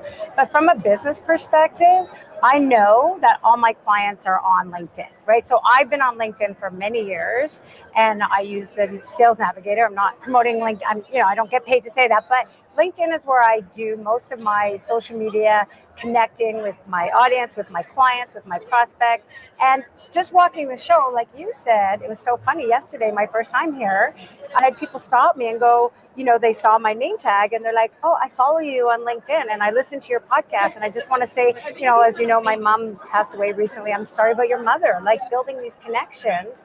And so they're there for all sorts of reasons. And I think business is a part of it. So if you're listening and you're not on LinkedIn or you're not on social, you are missing out on a huge part of business for yourself and for your company. Yeah. Why are more people on social media? I think they're uncomfortable. Okay. And I'm very comfortable on social media, right? I'm comfortable on camera. I'm comfortable talking to people. But the introverts of the world, a lot of the doers, right? The people that are like at the desk getting the work done, they also don't have time during their day. And, it's like the thought of making time seems like this giant task. And people like over sensationalize what it means to be on social media. You can start small. You can have one platform. You can share one thought every once in a while and just interact and engage with people. But people get overwhelmed by it, I think, very, very easily, and then being uncomfortable, right? Like, it's one thing to put out a post and like text something, but you don't want to offend somebody, or you don't know what's going to be too polarizing. And if you're a product pitch all day long, well, then that's, you're not getting the engagement. So then you don't have the dopamine and serotonin release. You're like, nobody likes me, everybody hates me, guess I'll go eat worms. And then there's like the idea of getting on camera, and God forbid, that scares 99% of the population, right? Like, my hair is not done. I'm not wearing the right outfit. I look chubby today. I feel bloated. Whatever that is, and it keeps people from coming up and engaging authentically. And I think at the end of the day, again, to go reference Brian Fanzo, they just need to push the dang button and do it. But they have to have people like us, I think, telling that story, saying it's okay. Like, I'm giving you permission. You don't need my permission. But if you're looking for somebody to give you permission to just turn on the camera and just start recording or start posting, this is it. Just go do it. Tag us in it. We'll go engage with you. Like, we'll talk about it, whatever, but just go do it. Yeah. For the people that Charity was just talking about, the people that might be nervous, what's the first platform they should use to take a step to help people engage with them as a business? What, like, you mentioned LinkedIn a lot. Is that the one? Well, I would say, again, I think there, every platform has its tribe, and there's different people that use different platforms from different reasons. And so, for example, if you're a small business owner, you're an entrepreneur, and you're trying to grow your business and you're trying to grow your brand, which is what I'm all about, is I definitely would say LinkedIn is one of the places. Depending on who your market is. If you're a young entrepreneur, if you're in your 20s, then maybe TikTok is where you want to go, because that's where your peeps are hanging out, or Instagram, and as far as what you said, which I totally agree, I think, Charity and I are anything but introverts, and so we have no problem doing this, but most people are. So you don't necessarily have to do yourself, like do posts of your product, or get someone on your team to help promote your business. Like, there's ways to, and you can ease your way into it. Yeah, for sure. I'll tell you right now, when I did my first live video, I did my first Facebook Live, which honestly was probably in 2017. I was so nervous. My heart was pounding, and it was live, and I had to be perfect. Like, my hair had to be perfect, my makeup had to be, everything I was wearing. Now I get on, and sometimes I have no makeup on. I'll just press a button. I don't even know what I'm going to say, and I'll just be authentic and be myself. And I think it comes with practice and experience. Yeah. Do you think, kind of like what Jolie was saying, do you think maybe the personality of a brand or a person should match the platform?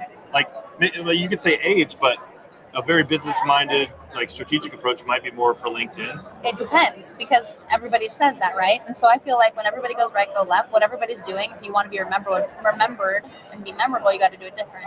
I put personal things on LinkedIn. I'm not putting my political preferences, starting arguments, talking about my cat, but I share very personal experiences because that's relatable, right? Yeah. There are people out there, if my people are going to find me, then they've got to find me. They can find the product that I'm selling, but it's like, hey, this person's out there talking about this leadership story where the thing where I fell down the stairs the other day. It's like, that's relatable. And like the talking about, we don't have my hair done, you put on about your mom passing. And it's like, that's what we connect with each other. Like, that happened to me, or that happened to a friend of mine, and this is how they solved that problem. So for me, LinkedIn is personal because business is personal for me, but it's so individual, right? It's what is your goal first? Is your goal to, make new friends, sell more products, whatever? I don't think the goal should ever be to sell more products off the bat, because I think product sales is a byproduct of relationships. But, go where your people are, go where your target customers are, your target audience, not customers, target audience is. The people you're trying to serve, where do they hang out? Because you got to hang out where they are, right? And with the content that is going to resonate with them, right? Because TikTok, honestly, there's people of all demographics on TikTok. Like, I know some retired folks that love TikTok. It's very entertaining for them. And the cool thing with TikTok is the algorithm is scarily individualized, right? Like, I'm on Taylor Swift Talk, and almost every other freaking TikTok in my feed is either Taylor Swift or like foodie stuff or non-alcoholic drinks. It's eerily tailored exactly to my specific needs. And my daughter gets on her For You page, and it is literally her For You page, and it's all of the people that are just like her. So the cool thing about algorithms now is that your people can find you on TikTok. And then, yes, LinkedIn, obviously supposedly more professional, which it should be. But I just think, that go where you're comfortable first and foremost, and then go where the people that are going to have the most chance of relating to, introducing themselves to you, interacting and engaging with you, and eventually doing business with you. Yeah. And there's one thing I want to add to that, because I agree with everything she just said. I think that one of the biggest misconceptions is going on social and going on a platform to sell. People don't want to be sold to. Right. So when that's again back to building a brand, and you talk about differentiating yourself and being memorable. I think it's how you build the relationships is by building your brand, right? Branding is all about creating trust and differentiating yourself. And so being on any platform, whether it's LinkedIn or TikTok or Instagram or Facebook, is being your authentic self, going on there, sharing about your passion, sharing about what you love, and creating value for the audience. And so we're both professionals and we're experts in this industry. So we just share our expertise on whatever platform and help our audience understand, right now sustainability is big. So I'm at the show, you're at the show, thing we're learning and sharing it with our audience. So it's just sharing information, giving value, providing tips or everything else. And then they're going to see that you're the expert. So then when they need something, they're going to go to Charity because they see that she's an expert. They see that she's giving value. So we want to go to her. Or they want to come to me, or they want to listen to my podcast because they think I'm cool or whatever. They want to go to you. That's how when you build those relationships, that's how you're going to grow your business. People don't want to be sold to, right? But they will find a way to use you. Oh, for sure. Like exactly. You're helping them out, They'll and they know what you do, and they're like, okay, I got to find a way to do business. Exactly. Like they don't even care what it is at that point because they know how much you care about them. Yeah. And they're like, okay, well, they're going to, whatever it is that she does, I want to find a way to use that because I know that she's going to care about me when I use those services. Yeah. And that's the biggest, sorry, I just want to add to this. No, but I'm very passionate about this because that's the biggest mistake that everybody's making on social. And that's why I started my podcast is quit trying to sell your shit online. Yeah. Instead, be yourself and try to help and serve your audience and be authentic, and they will seek you out and they will want to do business with you. Which is why their influencers became so big, right? Because I trust this person. And now I think the influencers are getting so big because they're paid and it's getting fake. Yeah. But something about that altruistic, real kind-hearted, I trust this person. If they're saying it's good, it's good. Yeah. And I know you and I both take great responsibility. It's like Spider-Man, right? With great power comes great responsibility. I won't talk about anything that I don't actually personally believe in. I don't care how much you're willing to pay me. I'm not going to say anything about it if I'm not, my name's on that. Yeah. If you're going to screw up an order, I talk about a lot of suppliers in the groups online. I have been, remunerated? I've been paid by a lot of them, but I will never, even if I'm being paid by somebody, suggest something that I don't believe in. And I will not intentionally leave somebody out if they're a better fit for what they do. Like it's just, and people have to know that about your brand, and they believe that they trust you, and then the byproduct is they buy from you. Yeah. So sorry, but I was taking over Nick's show. It's the Julie and Charity show. But I just, I just think so we're not. Keep going. All right. I'll save that for the next one. Go. No, listen, I'm hearing these words. I'm hearing words like trust. I'm hearing authenticity. I'm hearing caring. These are all human traits. Exactly. How important is it for a brand to be humanized? How important is it to be relatable and human? The most human brand wins. Yes. Every time. Do people buy from people? Yeah, and empathy is such a huge thing. Yeah. When a person understands that a company understands their problems, there's nothing that can beat that.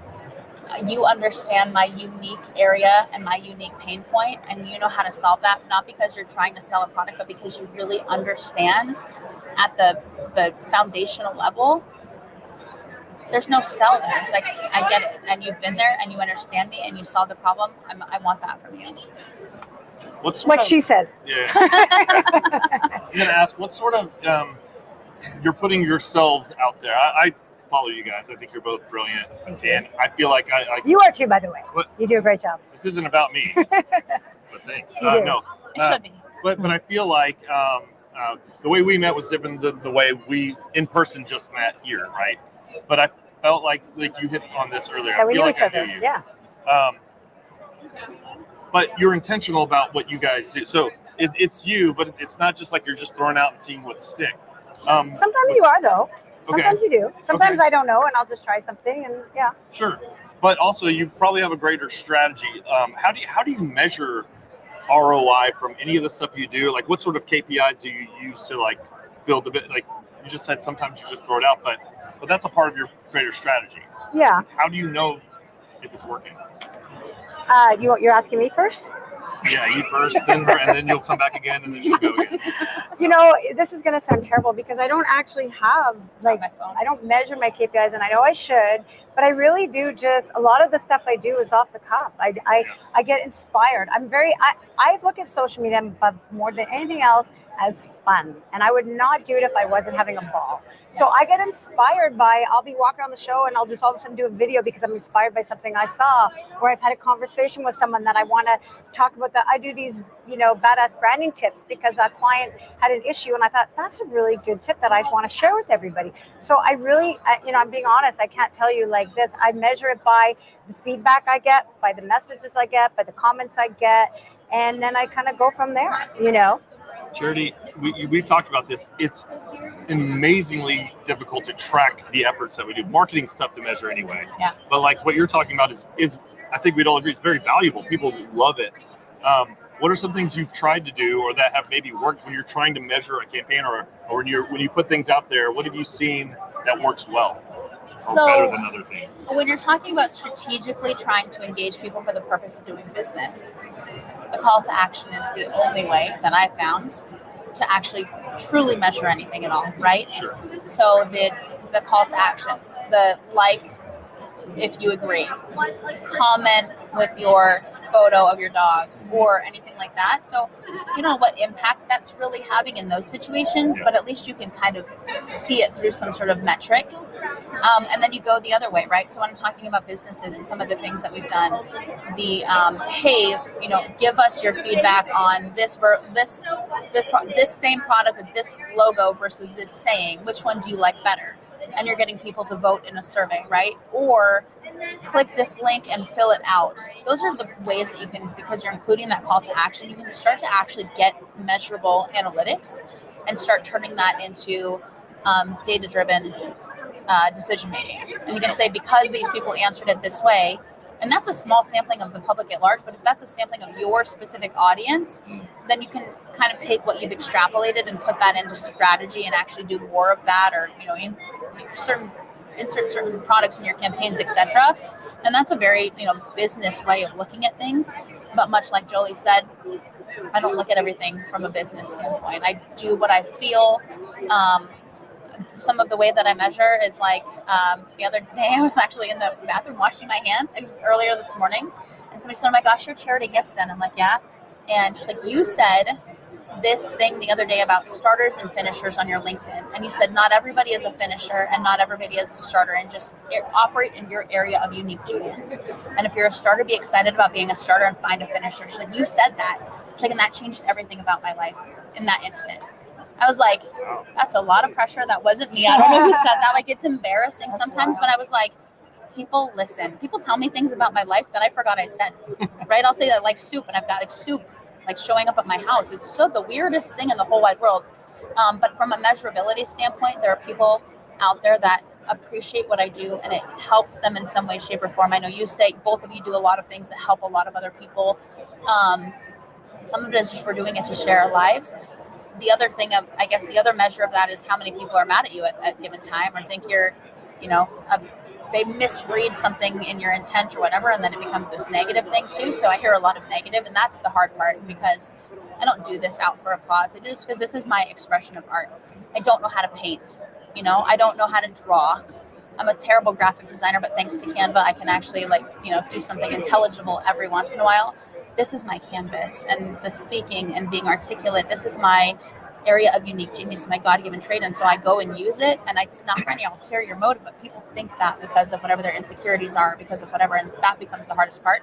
It's another way to measure. I'm like, how many people hate me today? It's great. We've covered a lot today, guys, and you've kind of answered this. Have we answered your questions?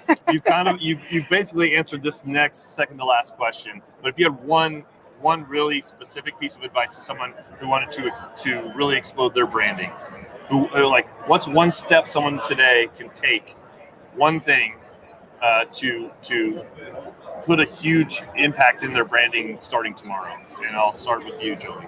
I'm always starting first. I'll start with you, Charity. Okay. You go first. I like it when you start first. It's gonna be time to think. No, I'll start. That's fine. I would say, how do I pick one thing? That's why it's a tough question. It's a really tough question. So for me, it is get very clear about who you want to be in your life. And I say that because whatever you start putting out, you're either building your brand or you're taking away from it with every interaction that you have. And whether you tell your story or you're not, people are forming opinions about you. So you need to get really, really clear on who you want to be and how you show up, and actually be that person in every day, and then be that person on camera and on social media. And you have to also realize that not everybody's going to jive with that, right? But you've got to be really, really okay with who you are and how you show up. And then always tell your story, because if you don't do it, somebody's going to make one up for you, and you're probably not going to like the story that they tell. Yeah, I love that.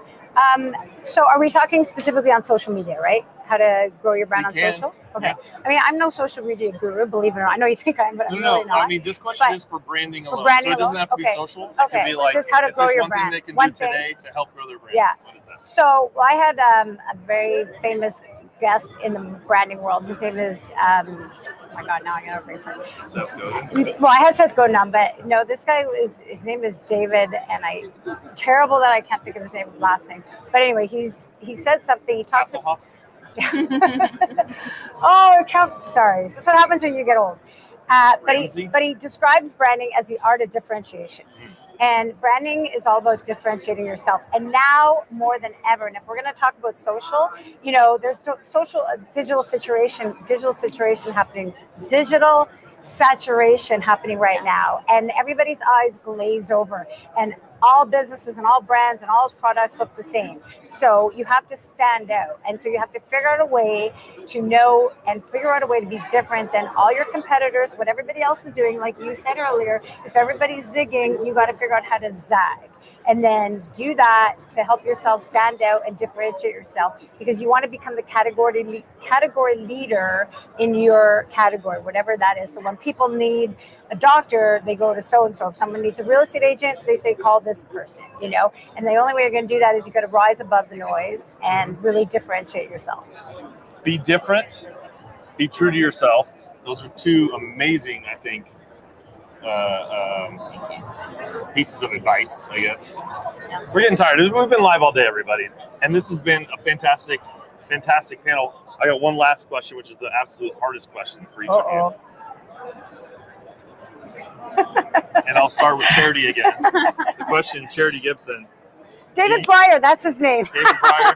Shout out. He would have killed me. David Breyer. Check him out. He's I have a question for you at the end too, but okay, keep going. If I'm allowed to have a question. Sure, but let me ask you this question first. Do you like people? Awkward pause. It's not an awkward pause. Okay, it's an awkward pause. I love people. I love the heart of people when they are their authentic selves. I'm having a hard time with people who have ego, because ego leads to some nasty things.